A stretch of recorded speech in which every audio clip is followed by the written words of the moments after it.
Okay, let's have a look at some advanced settings in OMAT. In this video we're going to look at data quality indicators and the use of different scales. So, if you go to the settings, you can activate several additional options here. Let's first activate the data quality indicator option. We'll check it here and we'll save the settings. By doing so, the data quality indicators option becomes available under maintenance. If you go here, you can see that you can load data quality indicators for your project. So what are data quality indicators? Well, they are indicators that show how reliable or how uncertain your data is. And this is very useful because in urban metabolism research, data is often not as reliable as data that would be available on a national scale. So it's very helpful to indicate to your users how reliable and how uncertain your data is. OMAT comes with a set of predefined indicators, and you can also load your own indicators. Just like we've seen before, right now I'm going to click on a standard set of indicators, and you can see that 6 different indicators are loaded. Access, completeness, further technological correlation, geographical correlation, reliability, and temporal correlation. If I click on one, you can see a list with scores. And here you can see the score of 1, which is the best score, means that your time period is equal to the period of study. A score of 5 means that the age of the data is unknown or more than 5 years of difference. So you can see this is a quality setting in terms of how well the time frame of your data corresponds with the time frame of your study. These indicators that are loaded, they are derived from a set of indicators used in the life cycle assessment literature. We have slightly adjusted them for use in urban metabolism research, and you can adjust them yourself. So we'll just load 6 standard indicators, but as usual you can click any of them and use these buttons to edit the scores. You can also add your own indicator here or delete one of them.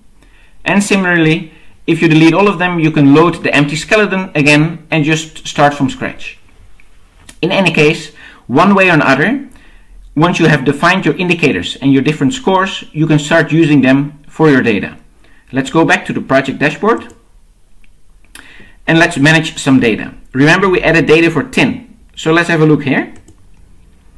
We have these data points for tin, but we can now edit the data points. And we'll see a new section appear here, data quality indicators. And here we can set the 6 different indicators, a score from 1 through 5. If I hover over any of the scores, it shows the description that was entered before. So, by simply clicking different scores, I can indicate the quality of this data set. So, I can save this particular data point, and I can do the same, oh sorry, this is the same one. I can do the same for other data points in the group. Clearly, your data quality is often quite similar between the different data points from one source about one particular material group. So when you add multiple points, you can just set the indicator here, which will apply to all the data points. But again, if you go back and edit a single point, you can change it for an individual point. Remember, we said this data is unreliable. Now I can really indicate this with particular uncertainty scores in the data quality indicators. We would highly recommend you use data quality indicators because they really show users what data to trust and in general what level of uncertainty they can expect for the data. No one expects your data to be perfect, but it helps a lot if you tell people where data gaps and uncertainties exist. So, this is one of the settings we can use, but remember there were more settings. So, when we edit the settings, we can now activate the second option under additional options, which says track data on multiple scales. When we do this, we now see another option appear under maintenance that says types of scales. So what are scales? Scales can be used in 2 different ways.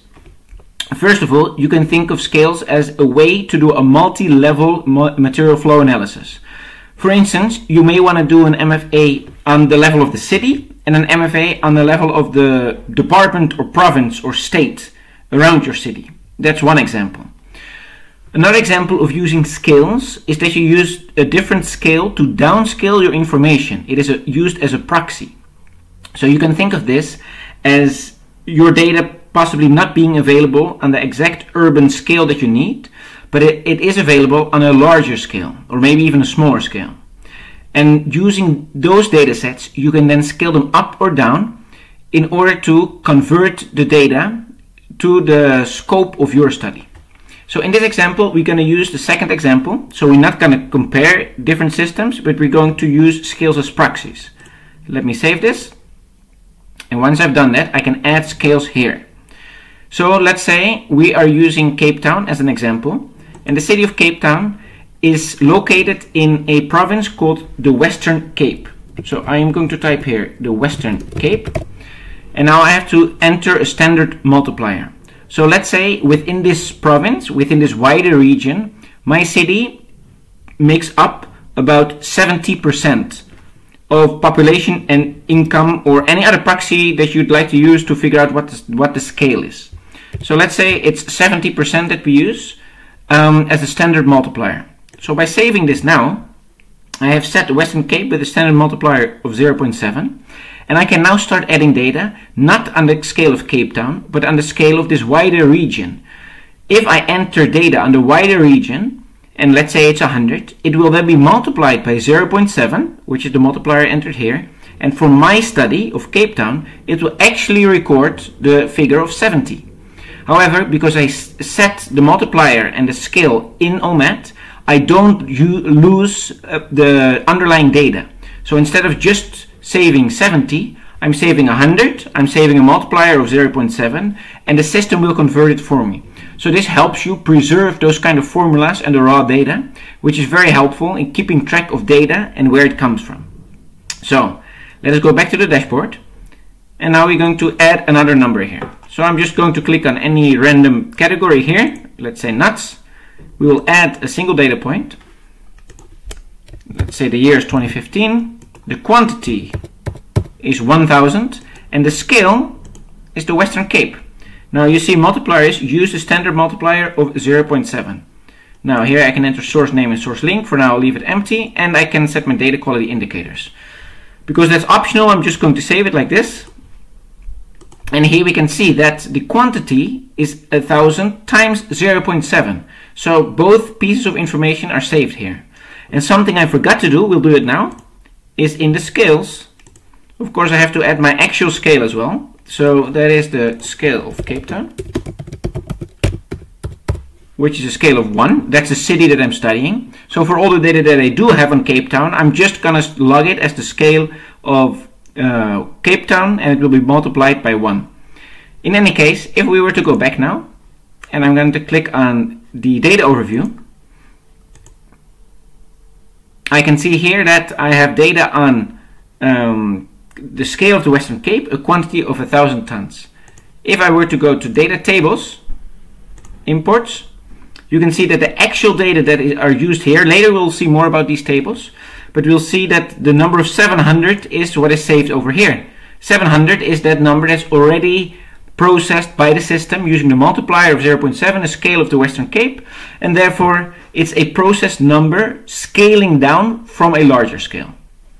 If I were to download the data, I'll get the number of 700 and not the number of 1000, even though the system really knows that my original data point is 1000. Okay, so now we've seen a couple advanced options. We'll continue in the next video.